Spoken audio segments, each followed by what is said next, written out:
Hello everyone, welcome to the knowledge account. 28শে নভেম্বরে কিছু ইম্পর্ট্যান্ট কারেন্ট অ্যাফেয়ার্স নিয়ে হাজির হয়েছি। প্রথম, 28শে নভেম্বর দিনটি রেড প্ল্যানেট ডে হিসাবে পালিত হয়। পরবর্তী, কেন্দ্র সরকারের তরফ থেকে বাল বিবাহ মুক্ত ভারত ক্যাম্পেইন লঞ্চ করা হয়েছে নিউ দিল্লিতে। নেক্সট, কেন্দ্রীয় মন্ত্রী গজেন্দ্র সিং শেখাওয়াত ইন্টারন্যাশনাল ট্যুরিজম মার্টের 12তম এডিশন ইনঅগুরেট করবে 29শে নভেম্বর।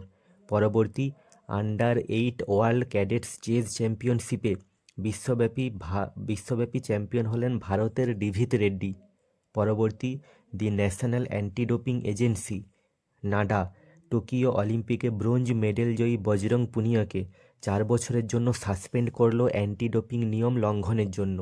পরবর্তী, 1950 সালের পর এই বছর প্রথম 2024 সালের 26শে নভেম্বর কনস্টিটিউশন ডে পালিত হলো জম্মু কাশ্মীরে।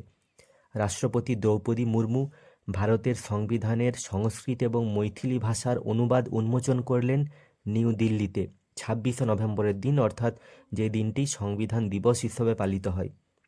পরবর্তী, অমরা রাজা ইনফ্রা নামক কোম্পানি ভারতের প্রথম গ্রিন হাইড্রোজেন ফুয়েলিং স্টেশন স্থাপন করল লাদাখের লেতে।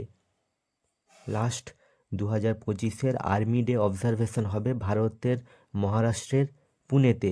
প্রতি বছর আর্মি ডে পালন করা হয় 15ই জানুয়ারি। Thank you.